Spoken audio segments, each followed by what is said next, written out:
Hey guys, welcome back to my channel. আজকে চলে এসেছি ঝটপট করে একটু পার্লারে।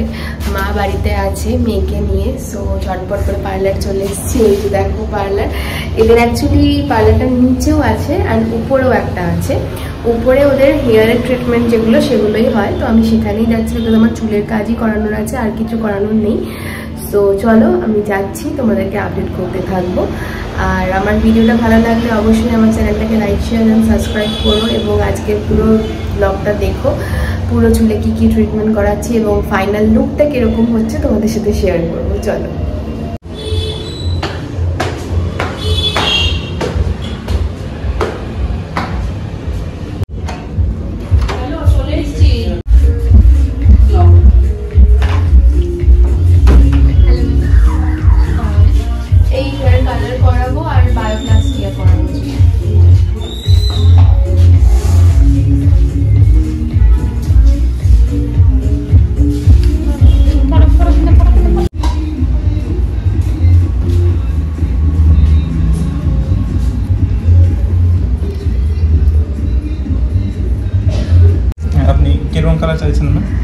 আমি একটুখানি ব্লন্ড চাইছি, বাট কালোর সাথে মিক্স করে যাতে ভালো লাগে এরকম কিছু একটা দেখাও সাজেস্ট। তাহলে আপনি এই লাইট ব্লন্ড এইখানটা করাতে পারেন, এটা আপনার প্রফেশন হিসাবে অফিশিয়াল লুক থাকবে। ওইটা না লাইট কালার ব্লন্ড সেটাই থাকবে। হ্যাঁ, আমার আগের কালারটা যেটা রয়েছে ওটার সাথে এটা ম্যাচ করে যাবে তো? মানে আগে আপনার রেড করা হয়েছিল, তো এটা ফেড হয়ে কপার শেড আছে, তো কপার শেডে ব্লন্ড আপনার অলমোস্ট ম্যাচ হয়ে যাবে। আগে আমার মনে হয় এইটা করা হয়েছিল, হ্যাঁ আপনার রেড করা হয়েছিল, ওর নিচেরটা করা হয়েছিল, এইটা একটা কালার ছিল, ওইটা ফেড হয়ে আপনার রেড হয়েছে। তো ঠিক আছে, তাহলে তুমি এই কালার দিয়ে আমায় করে দিও। ঠিক আছে। সো শুরু হয়ে গেছে কালার করার প্রসেস। এত লম্বা প্রসেস হয় যে আমার তো অনেকটা হাতে টাইম লাগে, তাই মা না থাকলে আমার এটা করা একদম পসিবল হয় না। আমি পার্লারে আসতেই পারি না যদি মা না আসে, বিকজ মেয়েকে কার কাছে রেখে এতক্ষণের জন্য আমি পার্লারে আসবো। তো বহুদিন পরে আমি পার্লারে আসি এবং বহুদিন পরই চুলের কিছু কাজ করাই। অন্যান্য টুকটাক আইব্রো বা এইসব তো 5 মিনিটের কাজ হয়ে যায়, বাট হেয়ার কালার করা বা হেয়ার ট্রিটমেন্ট করানো এগুলো এতটাই সময় সাপেক্ষ ব্যাপার, বুঝতেই পারছো তোমরা যে বাড়িতে কেউ বাচ্চাকে দেখার জন্য না থাকলে না শান্তিপূর্ণভাবে আসা যায় না, আর এসে তাড়াহুড়ো করলে কাজটা ভালোভাবে হয়ও না। সো সেই জন্য আমি আজকে একটু রিল্যাক্স করে এখানে বসে কফি খেতে পারছি আর না কাজ করতে পারছি, এটা আমার জন্য অনেক বড় একটা ব্যাপার। দেখো হেয়ার কালারগুলো লাগানো হয়ে গেছে, এবং খুব মজার ব্যাপার কি এই ব্লন্ড কালারটা আমার চুলে খুব ফাস্ট চলে এসেছে। এত তাড়াতাড়ি কালার চলে আসবে ওরা নিজেরাও ভাবতে পারেনি, তো ওরা দেখেই বলছে দেখুন ম্যাম কি তাড়াতাড়ি কালার চলে এসেছে। এই নিচের দিকে স্ট্রিপগুলো ওরা অনেক আগে লাগিয়ে দিয়েছিল, তো ওগুলো তো তাড়াতাড়ি কালার চলে এসেছে বলে ওরা খুলে দিচ্ছে, আর ওপরে যেগুলো একদম এন্ডে লাগিয়েছে ওগুলো এখনও কালার আসতে একটু টাইম লাগবে।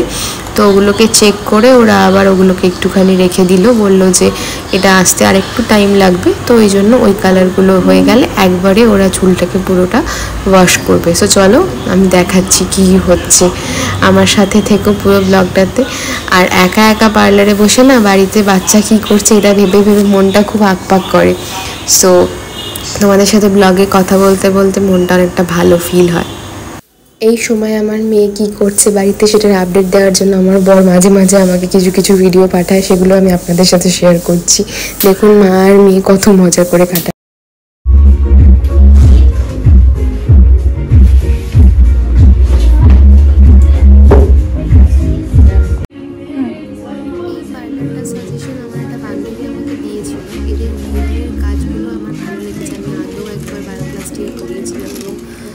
সেটা অনেক লং টাইম আমার চুলে স্টে করেছে। ইভেন আমি এখন যখন বায়োপ্লাস্টিক করাতে এসেছি তো আমার হাফ চুলে এই কাজটা করাতে হবে, বাকি হাফ চুলটা আমার এখনও still now straight and smooth রয়েছে।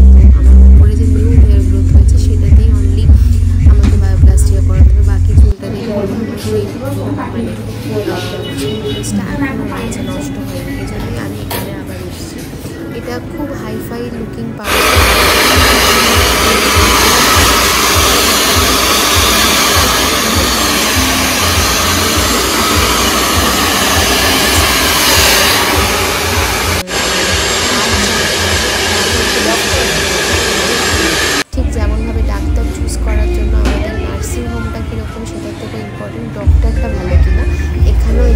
সেরকমই ব্যাপার। যে এখানে যারা হেয়ার স্পেশালিস্ট কাজ করছে তারা কাজটা খুব ভালোভাবে করে, সেজন্য আমি এই পার্লার চুজ করি। এই পার্লারে এসে কাজ করে আমি চুলের ব্যাপারে খুব স্যাটিসফাই। আমি এখানে অন্য কিছুর জন্য আপনাদেরকে রেকমেন্ড করি না কখনোই, শুধু চুলের যে কোনো কাজ আমি এখানে করিয়েছি এবং সেটা আমি স্যাটিসফাই হয়েছি। তো দেখো আমার চুলের কালারটা কিন্তু খুব তাড়াতাড়ি এবং ভালোভাবে চলে এসেছে এবং সুন্দরভাবে করেওছে ওরা। এই পার্লারের ওনার যিনি পঙ্কজ, উনি হেয়ার নিয়ে অনেক কিছু শেখায় লোকজনকে আমি দেখেছি। তো অল ওভারে এই পার্লারটা যেমনই মানে এদের খুব হাইফাই আউটলুক না হলেও কাজটা ভালো বলেই আমি এখানে আসি। প্রাইস রেঞ্জ কিন্তু আপনার এখানে একটু বেশ হাই মনে হবে, কারণ এখানে অন্যান্য পার্লারেও যেরকম আপনার চুলের জিনিস করতে বেশ কস্ট লাগে, এখানেও সেরকমই কস্ট আপনার লাগবে। কিন্তু আপনি ওই যে একটা 5 স্টার ফিল পান ভালো পার্লারে গেলে, সেই ফিলটা কাজ আমরা তুলে কাজ করা। আমার আগের চুল যারা দেখেছে আমার ব্লগে বা জানবে যে আমার চুলটা স্ট্রেটই, মানে এখনও অবধি অতটাও কার্লি বা কিছু হয়নি। আমার খুব কার্লি চুল নয়, আমার একটু ওয়েভি হেয়ার, কিন্তু আমার চুলটা কিন্তু স্ট্রেট ছিলই।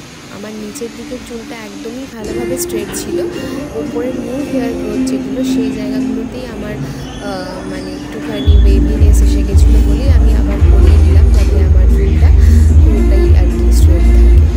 তো আর সাথে কালারটাও করানোর ইচ্ছে ছিল, তাই জন্যই আরও করা। তো দেখো আমার চুলে অ্যাপ্লিকেশন তো সব হয়ে গেছে, এবার হচ্ছে ওয়েট করার পালা। এই ওয়েট টাইমটাই এখানে সবথেকে বেশি, মানে চুলের যে কোনো কাজ করাতে গেলেই আমি দেখি প্রচুর ওয়েট করতে হয় এবং সেটা আমার জন্য খুব একটা পেশেন্সের ব্যাপার। মানে আমি খুব তাড়াতাড়ি ধৈর্য হারিয়ে ফেলি এসব ব্যাপারে, মানে এক জায়গায় আমার রেডি হয়ে হবে এটা ভাবলেই আমার নিজেকে পেশেন্স ফিল হয়। এখানে স্টাফরা ভালো, তারা আমার সাথে অনেক কথাও বলছিল, ব্লগ করতে আমাকে তারা হেল্পও করেছে, সো থ্যাঙ্কস ফর দ্যাট। তো আমি এখানে দেখো কানে একটা জিনিস লাগিয়ে দিয়েছে, কারণ বায়োপ্লাস্টিক একটু ঝাঁঝ ফিল হয়, তার জন্য কানের আশেপাশে ইচ্ছা হতে পারে, সেই জন্য কানে একটা প্লাগ লাগিয়ে দিয়েছে, মাথায় লাগিয়ে দিয়েছে, পুরো মনে হচ্ছে চাঁদে যাওয়ার জন্য রেডি। সো ফাইনালি 1 ঘন্টা বসে থাকার পর আমার ওয়াশ টাইম এলো। এবার ওয়াশটা পুরোপুরি করা হয়নি আমাকে, কারণ আমার হাফ চুলটা যেহেতু করা হচ্ছে আজকে বায়োপ্লাস্টিকের বাকি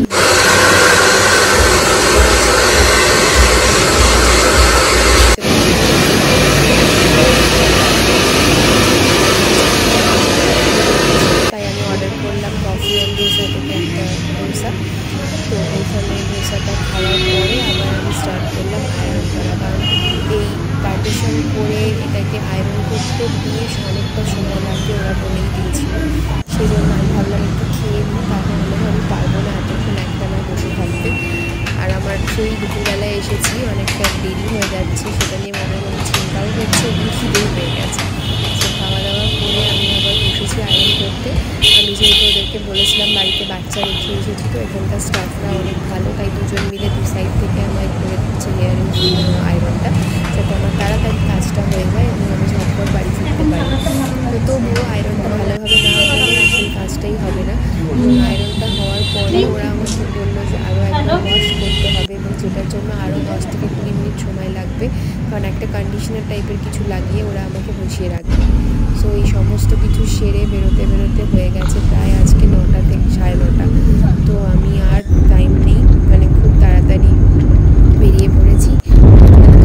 সো এই গাইস, রাত্রি হয়ে গেছে আজকে অনেক, এসব করে ফিরতে এত দেরি হয়ে যাবে ভাবতেই পারিনি। আমি অনেকটা দেরি হবে বলছিলাম বাড়িতে, বাট তবুও আমার বর ইনসিস্ট করলো কি না আজকে যাও করে এসো, আজকে সব যেহেতু মা না থাকলে তো মেয়েকে ধরাটা পসিবল নয়, তাই গেছিলাম। থ্যাঙ্কস টু মা অ্যান্ড থ্যাঙ্কস টু অর্পণ যে ওদের জন্য আজকে এটা পসিবল হলো।